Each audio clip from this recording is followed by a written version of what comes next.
Ya. Tadi Koko udah kumpulin teman-teman Koko yang kira-kira kredibel, circle Koko Ya. ataupun di luar Koko yang bisa bantuin Koko untuk bangun lagi bisnis tersebut ya. Betul.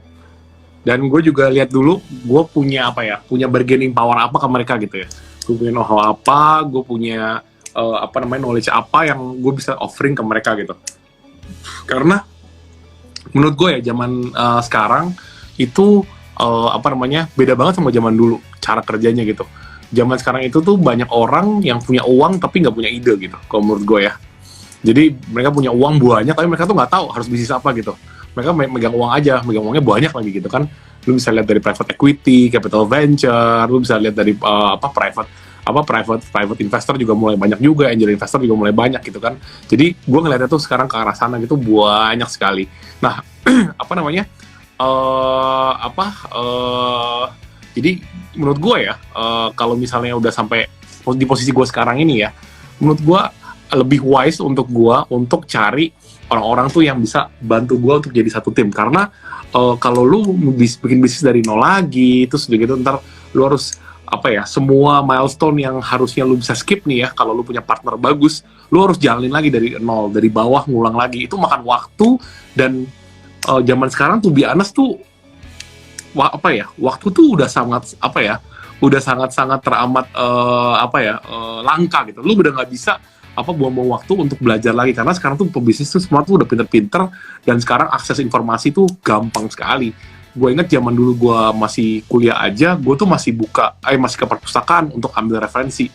Zaman-zaman anak sekarang gue yakin mungkin 70-80% dari makalahnya semua dari Google kali kayaknya. Udah nggak ada yang mereka harus ke library lagi kayaknya deh. Jadi beda banget tuh cara ambil informasinya. Bahkan waktu pas ketika dulu aja, gue itu dilarang untuk ambil referensi dari Wikipedia.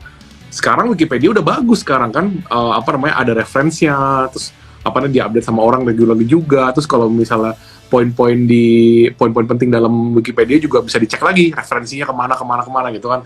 Jadi beda banget sama Wikipedia ketika pas gua kuliah dulu ya di 2008 ya, itu beda banget. Jadi makanya menurut gua zaman sekarang tuh karena memang behaviornya manusianya itu udah beda ya. Lu mau cari apa-apa, akses ke informasi itu gampang sekali. Jadi lu harus gerak tuh lebih cepat dari orang lain gitu. Lu hari ini yang terbesar, mungkin besok lu udah gak jadi yang terbesar lagi. Contohnya kayak BlackBerry, udah dia jalan di tempat bener-bener, gak tau kenapa akhirnya dia bisa hilang, mati gitu aja kan, dihajar sama iPhone, dihajar sama Samsung gitu kan. Zaman dulu, pas zamannya Nokia, siapa yang mau pakai Samsung coba? Orang zaman dulu aja gak punya handphone Samsung dulu kan, semua orang pakai Nokia, akhirnya Nokia mati. Terus tinggal lama BlackBerry Messenger, dengan bangganya dia punya BlackBerry Messenger, bisa ini, bisa itu, bisa ini, bisa itu. Terus gak lama muncul kan, WhatsApp dan lain-lain, akhirnya BlackBerry Messenger gak ada yang pakai, BlackBerry-nya gone, baru masuk iPhone, baru masuk Samsung gitu kan. Jadi lu kalau misalnya nggak punya partner yang tepat gitu ya, Samsung pun kan sebenarnya kan dulu iPhone itu dia punya partner yang tepat, dia manufacture semuanya tuh LCD-nya ya kalau nggak salah ya, itu by Samsung gitu kan. Jadi kan Samsung pun dia ngerti tuh jeroan-jeroannya si iPhone apa aja kan. Jadi si Samsung iPhone-nya bisa bagus karena dia nggak perlu pusing-pusing bikin facility untuk production kayak LCD sampai sebagus itu. Tapi di sisi lain Samsung juga dapat ini juga, know-how juga. Oh, nih gue colong nih know-how ini, gue udah tahu nih semua teknis isinya iPhone tuh kayak bagaimana gitu kan. Sampai kan dulu waktu pas Samsung sama iPhone pertama kan mereka tuntut-tuntutan tuh waktu pas bikin smartphone kan. Waktu pas pertama kali mereka bawa ini kan, sampai yang Samsung bayar iPhone pakai uang koin kan waktu itu kan. Waktu pas kalah di pengadilan kan. Jadi makanya menurut gue iPhone sama Samsung itu, Apple sama Samsung itu, mereka saling melengkapi tuh. Sebenarnya mereka tuh secara nggak langsung partneran dulunya. Sekarang aja kayaknya ini banget kan, musuhan gitu kan, kayak saingan banget. Padahal dulunya mereka tuh sebenarnya partneran gitu. Jadi menurut gue tuh zaman sekarang seperti itu. Mereka partneran, akhirnya mereka bisa ngelengkahin si Nokia, bisa ngelengkahin si BlackBerry gitu. Jadi menurut gue zaman sekarang tuh, kalau lu nanya kenapa kalau ngulang dari nol gimana caranya, ya seperti itu tadi gue bilang. Cari temannya semua dulu, lihat modal diri sendiri, abis itu kita connect deh, abis itu kita jadi Nokia langsung, connecting people gitu. Kalau misalkan nih ada teman-teman di sini lagi nonton, misalkan pengen gabung sama tim Koko atau pengen berpartner sama Koko dan sebagainya, gimana caranya kok kayak gitu? Apa yang Koko lihat? Ini aja, DM gue aja. Banyak kok yang kayak gitu. Contohnya salah satu di perusahaan edutech di bidang saham yang gue invest itu namanya Coffee Meets Stocks. Itu kan awalnya kita kenalnya di dunia Instagram, kenalan dulu. Terus gue lihat-lihat Instagramnya mereka, gue lihat platformnya mereka, terus gue lihat cara kerja mereka, foundernya gue lihat juga, oke ini orangnya cocok sama kita. Nah akhirnya baru deh, kita mau open for discussion, baru akhirnya kita ada investment ke sana gitu. Wow. Jadi teman-teman yang tertarik bisa langsung chat Kotama juga ya buat nanya-nanya ya kok ya.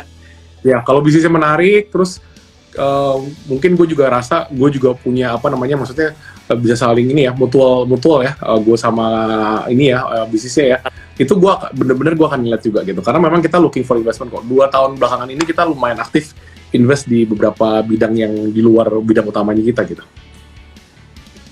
I see.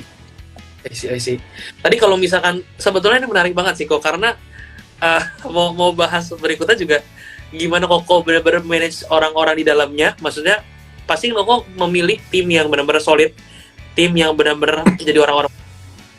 Gimana kok bisa memilih orang-orang tersebut akhirnya menjadi orang kepercayaan Kotama sendiri? Gue gini sih, gue tuh simple aja sih. Orang-orang yang di tim gue itu ya rata-rata tuh orang-orang yang memang dari circle-circle teman-teman main luarnya gue lah gitu. Orang-orang itu. Jadi memang gue udah tahu dia karakternya gimana, terus udah teman-temanan juga dalam dunia real gitu ya. Terus ada beberapa memang kebetulan mereka waktu itu lagi pengen cari opportunity lain gitu ya. Terus kita offering, terus mereka juga oke, jadi akhirnya kerja sama kita. Nah dari situ baru deh nanti temennya siapa, temennya mana gitu-gitu. Head of finance gue itu cewek, itu temennya temen kuliah gue. Head of business development gue itu cowok, itu temannya teman main bola gue gitu. Jadi masih teman-teman gitu. Kebetulan memang gue tahu juga di perusahaan yang mereka kerja itu mereka tuh bagus kerjanya gitu. Karena gue juga coba ada check and recheck juga kan ke orang-orang lain gitu ya. Oh mereka juga memang oke gitu. Jadi gue mulai dari situ nanti berkembang sana sini gitu. Cuma memang di perusahaan gue untuk kontrolnya kita tiap tahun juga kita memang ada KPI yang harus dipenuhin ya. Jadi kita ada MBO, ada KPI. Nah jadi KPI itu nanti tergantung fungsional yang mereka dalam perusahaan itu apa ya, sales, kalau operational warehouse, finance accounting gitu. Jadi memang kita ada KPI dan mereka itu kerja berdasarkan KPI gitu. Jadi gampang kita nyetir perusahaan. Jadi kita nyetir perusahaan tuh bukan kayak bukan kayak nyetir kayak personal emotion gitu ya. Maksudnya emosi kita mau harinya apa gitu. Itu target tahunan tuh kita ada target tahunan, kita pakai KPI semua tuh dinilainya berdasarkan KPI semua gitu. KPI dari margin, KPI-nya sales, misalnya sales revenue, atau KPI-nya new item, atau KPI-nya business intelligence, itu macam-macam. Jadi tiap departemen punya KPI beda-beda gitu. Kita tinggal nilai mereka dari KPI aja gitu. I see. Semuanya dikasih KPI, terus mereka ya tadi ngerjain berdasarkan performa mereka juga, jadi ujung-ujungnya ya ngejar KPI-nya itu. Ya. Nah kalau misalkan sekarang dibalik lagi kok, kalau misalkan tadi Koko bilang ketika Koko mungkin jatuh atau bangkrut ketika Koko di posisi saat ini. Nah sekarang kalau misalkan Koko ibaratnya jadi sepantaran anak yang baru lulus kuliah, mahasiswa baru lulus. Ya. Apa yang bakal Koko lakuin kayak gitu? Even Koko mungkin cuma punya modal 10 juta atau 20 juta yang Koko punya sekarang, lulus kuliah, apa yang Koko lakuin? Ya. Kalau punya modal 10-20 juta, terus gue harus kerja profesional, gue akan belajar trading sih, to be honest. Jadi sebenarnya trading itu menurut gue, ya gimana ya, ini sih fenomena di semua negara ya. Orang tuh mulai belajar trading. Mungkin juga di Indonesia ini kan financial literacy kita, literasi finansial kita kan lagi lumayan bagus ya sekarang ya, lagi mulai berkembang nih. Karena kan generasinya nih sekarang sih udah yang bisa dibilang produktif ya. Itu kan Gen Z sama Gen Millennials. Gue Millennials, lu Z kayaknya. Ya kan? Nah, jadi memang yang produktif tuh kita sekarang. Kita itu mewakili kurang lebih 70% dari populasi soalnya. 60 sampai 70% dari populasi pekerja gitu di Indonesia sekarang, generasi kita nih. Jadi ya kita ini udah yang terdidik, dulu udah belajar lah. Berarti mungkin zaman papa mama kita mungkin dulu masih ada yang nggak sekolah, nggak kuliah gitu ya. Kalau zaman sekarang kan bisa dibilang anak-anak hampir semuanya minimal SMA-nya udah tamat gitu kan. Nah, dan mungkin mayoritasnya udah pergi ke universitas gitu kan, apalagi kalau di kota-kota besar. Makanya investor tuh kan bisa sekarang mulai makin banyak tuh ya.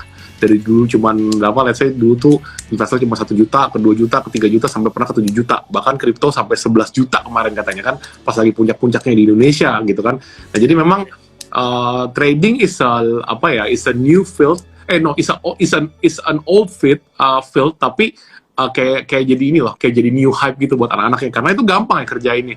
Maksudnya lu trading, lu untung ya lu tarik untungnya gitu kan, kurang lebih kayak gitu sebenarnya. Dan sekarang banyak banget yang kasih lu signal trading, signal saham, signal whatever lah gitu kan. Malah kemarin ada yang bikin robot-robot Ponzi yang ngajas-ngajas gitu, orang pada masuk juga kan. Jadi kan emang emang sekarang ini trennya itu. Jadi memang Indonesia tuh harus ngelewatin itu dulu, kalau gue bilang, memang biar financial literacy-nya terdidik lah gitu.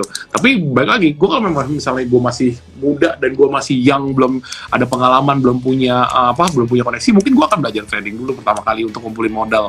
Sembari gue tetap kerja profesional untuk buat bikin bisnis yang real dan sustainable. Nah, sustainable ini nih menurut gue kuncinya ya. Yang gue agak mungkin bisa dibilang yang gue agak belum mengerti kali ya.